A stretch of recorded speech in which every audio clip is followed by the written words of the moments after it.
নমস্কার, আমি সুমন। আজ আমি তোমাদের সাথে আলোচনা করব ধর্মনিরপেক্ষতা নিয়ে। তাহলে চলো ভিডিওটি শুরু করা যাক। মানবজাতির ইতিহাসে বিভিন্ন ধর্মের অস্তিত্ব লক্ষ্য করা যায়, আর প্রত্যেকটি ধর্মের মধ্যেই শান্তি, সম্প্রীতি ও সৌভ্রাতৃত্বের কথা বলা হয় এবং হিংসা ও হানাহানিকে দূর করার কথা বলা হয়। ধর্মের এই ইতিবাচক প্রভাব থাকার পরেও ধর্মের কিন্তু নেতিবাচক প্রভাবও লক্ষ্য করা যায়। ধর্মের এই নেতিবাচক প্রভাবের ফলে দেশ বিভাজনের মতন ঘটনাও কিন্তু ঘটে গেছে ভারতে।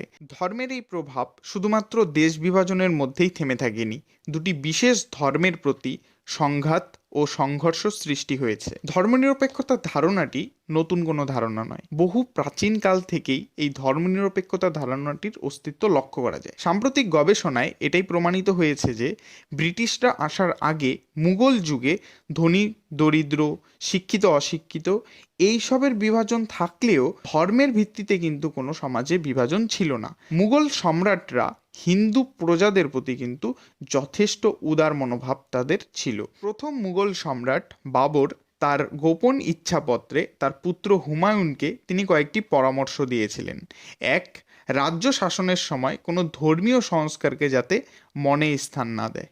দ্বিতীয়ত, শাসন ব্যবস্থাকে নিরপেক্ষ ও ন্যায়ের দৃষ্টিতে যাতে পরিচালিত করে। তৃতীয়ত, সকল ধর্মের মানুষের ধার্মিক বিশ্বাস ও প্রচলিত প্রথাগুলির প্রতি সে যাতে শ্রদ্ধাশীল থাকে। এছাড়া সম্রাট আকবর তো ধর্মীয় উদারতার জন্য প্রচুর বিখ্যাত ছিলেন। তিনি তার দিন ই ইলাহি, তার যে ধর্ম প্রবর্তনের প্রচেষ্টা, এটা কিন্তু সকলেরই জানা। স্বাধীনতা আন্দোলনের সময় বিভিন্ন সম্প্রদায়ের মানুষ কাঁধে কাঁধ মিলিয়ে সাম্রাজ্যবাদী শক্তির বিরুদ্ধে লড়াই করেছিল। গান্ধীজির চিন্তাভাবনায় হিন্দু মুসলিম ঐক্যের উল্লেখ যেমন পাওয়া যায়, এর জন্য গান্ধীজিকে কিন্তু হিন্দু মুসলিম উভয় সম্প্রদায়ের কাছেই তিনি এক গ্রহণযোগ্য হয়ে উঠেছিলেন। দ্বিতীয়ত, ভারত ছাড়ো আন্দোলনে প্রচুর পরিমাণে মুসলিম যোগদান করে। তৃতীয়ত, সুভাষচন্দ্রের আজাদ হিন্দ ফৌজ ছিল ধর্মীয় মেলবন্ধনের এক আদর্শ উদাহরণ। কর্নেল হাবিবুর রহমান, ক্যাপ্টেন আব্দুল রশিদের নাম কিন্তু খুবই বিখ্যাত। এছাড়া জওহরলাল নেহেরু, আবুল কালাম আজাদ, খান আব্দুল গফ্ফর খান, এদের প্রত্যেকের মধ্যেই ধর্মনিরপেক্ষ মানসিকতার প্রভাব লক্ষ্য করা যায়। এছাড়া গণপরিষদে অধিকাংশ সদস্যই তো বিদেশে পড়াশুনো করেছে, অর্থাৎ পাশ্চাত্য শিক্ষায় তারা শিক্ষিত ছিল।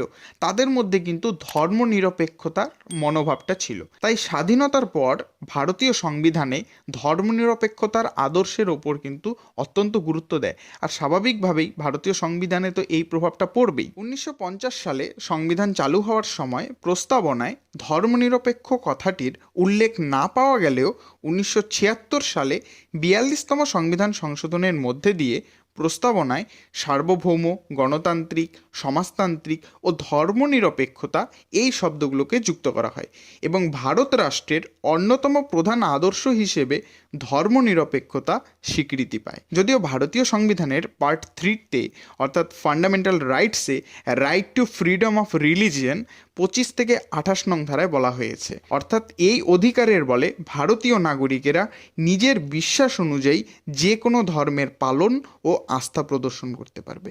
এছাড়া ভারতীয় সংবিধানের বিভিন্ন ধারায় ধর্মনিরপেক্ষতার কিন্তু উল্লেখ পাওয়া যায়। তার মধ্যে 14 নম্বর ধারায় কিন্তু বলা হয়েছে যে আইনের চোখে সকলেই সমান। এই ধর্মনিরপেক্ষতা আদর্শটিকে এত গুরুত্ব দেওয়ার পেছনে কিছু কারণ আছে।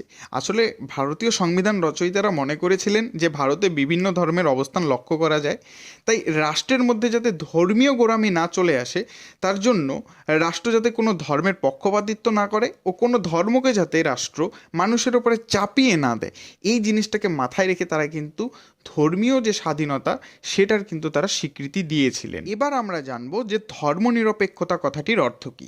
ধর্মনিরপেক্ষতা বলতে বোঝানো হয় যে রাষ্ট্রের কোনো নিজস্ব ধর্ম থাকবে না, রাষ্ট্র কোনো ধর্মের বিরোধিতা করবে না, সকল ধর্ম ও সম্প্রদায়ের প্রতি রাষ্ট্র নিরপেক্ষ থাকবে। রাষ্ট্র কোনো ধর্মীয় গোষ্ঠীকে যেমন উৎসাহিত প্রদান করবে না, আবার কোনো বিশেষ সুযোগ সুবিধাও প্রদান করবে না ধর্মের ভিত্তিতে। রাজনীতি ও রাষ্ট্র ব্যবস্থা থেকে ধর্মকে দূরে রাখবে এবং এই দুটোকে কিন্তু একসাথে জড়িয়ে ফেলবে না। এটাই কিন্তু অ্যাকচুয়ালি ধর্মনিরপেক্ষতা কথাটির মিনিং। ভারতীয় সংবিধানে ধর্মনিরপেক্ষতার আদর্শের কথা বলা হলেও ধর্মনিরপেক্ষ ভারতে এখনও পর্যন্ত কোনো মুসলিম সম্প্রদায়ভুক্ত ব্যক্তি প্রধানমন্ত্রী পদ অলঙ্কৃত করেননি। তবে শিখ সম্প্রদায়ের মানুষ ডক্টর মনমোহন সিংকে কিন্তু আমরা প্রধানমন্ত্রী পদে পেয়েছি।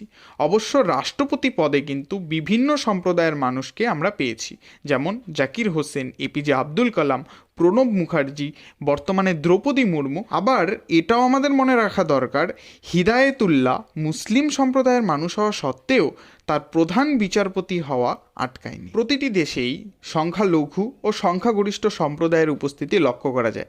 তবে একটি ধর্মনিরপেক্ষ রাষ্ট্র মাইনরিটিসদের স্বার্থে কিছু ব্যবস্থা নিতে পারে যাতে মাইনরিটিসদের রিপ্রেজেন্টেশন বৃদ্ধি পায়। এর জন্য সরকার বিশেষ প্রশিক্ষণ দিতে পারে তাদেরকে, তাদের পড়াশুনোর যাতে আগ্রহ বাড়ে তার জন্য তাদের জন্য স্পেশাল স্কলারশিপের ব্যবস্থা করতে পারে এবং চাকরির ক্ষেত্রে সাময়িক সময়ের জন্য কিছু সংরক্ষণ করতে পারে। এই সংখ্যালঘু সম্প্রদায়ের বিভিন্ন ক্ষেত্রে, যেমন রাজনৈতিক ক্ষেত্রে অংশগ্রহণ, বিভিন্ন উচ্চ পদের এদের অংশগ্রহণ, বিভিন্ন গুরুত্বপূর্ণ সিদ্ধান্ত গ্রহণ প্রক্রিয়ায় এদের অংশগ্রহণ করা অত্যন্ত গুরুত্বপূর্ণ। নাহলে কিন্তু এদের যে স্বার্থ, মাইনরিটিসদের যে স্বার্থ, সেটা কিন্তু সুরক্ষিত করা যাবে না। তাই এই অনগ্রসরতাকে দূর করার জন্য সমাজের যারা সংখ্যাগরিষ্ঠ অংশ আছে তাদের একটু সংবেদনশীল মনোভাব নিয়ে এগিয়ে আসতে হবে। ভারতের মতন দেশ যেখানে বহু ধর্মের মানুষের বসবাস, সেখানে ধর্মনিরপেক্ষতা অত্যন্ত গুরুত্বপূর্ণ একটি আদর্শ। আজকের এই পৃথিবীতে শুধুমাত্র ধর্মের ও ভাষার ভিত্তিতে মানুষের বসবাস নিশ্চিত করা সম্ভব নয়। যেমন পাকিস্তান রাষ্ট্রটি গঠিত হয়েছিল ধর্মের ভিত্তিতে, কিন্তু সেখানে যেমন সম্পূর্ণ জনসংখ্যা মুসলিম নন, সেখানেও হিন্দুদের বসবাস লক্ষ্য করা যায়। আবার ভারতে মাইনরিটি হিসেবে যত সংখ্যক মুসলমান বসবাস করে তা পাকিস্তানের জনসংখ্যার থেকে বেশি। তাই বলে কি ভারতের যারা মুসলিম জনসাধারণ আছে তাদের কি বলবে যে তোমরা পাকিস্তানে চলে যাও? একেবারেই বলবে না। তাদের ইচ্ছে, তাদের বাড়ি ঘর জন্মস্থান সব ভারতে, তাই তারা ভারতে থাকে এবং তারা নিজেদেরকে ভারতবাসী বলে পরিচিত দেয়। আবার যেমন পাকিস্তানে যেসব হিন্দুরা জন্মগ্রহণ করেছে সেখানে তাদের বাড়ি, সেখানে তাদের সব কিছু, তারা নিজেদেরকে সেখানে পাকিস্তানে বলে পরিচিতি দেয়, তাই না? তাই ধর্মের ভিত্তিতে লোককে বিভাজন করা কিন্তু সম্ভব নয়।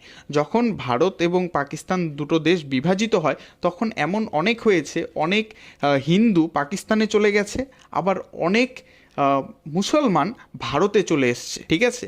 তাই ধর্মের ভিত্তিতে মানুষের বসবাস ঠিক করা কিন্তু সম্ভব নয়। ভারতবর্ষকে প্রকৃত ধর্মনিরপেক্ষ রাষ্ট্র হিসেবে গড়ে তুলতে হলে ও সাম্প্রদায়িক সম্প্রীতি বজায় রাখতে হলে কয়েকটি কাজ করা অত্যন্ত গুরুত্বপূর্ণ। যেমন, এক, সুশিক্ষার মধ্যে দিয়ে ধর্মনিরপেক্ষ মানসিকতা গড়ে তুলতে হবে। দ্বিতীয়ত, একে অপরের সাম্প্রদায়িক উৎসবে যোগদান করতে হবে। তৃতীয়ত, ধর্মের নামে কোনো ভণ্ডামি করা যাবে না। চতুর্থত, একে অপরের ধর্মীয় আচার অনুষ্ঠান ও ধর্মীয় পুস্তকের প্রতি শ্রদ্ধা প্রদর্শন করতে হবে। পঞ্চমত, সাম্প্রদায়িক হানাহানির চেয়ে সাম্প্রদায়িক সম্প্রীতির ওপরে জোর দিতে হবে।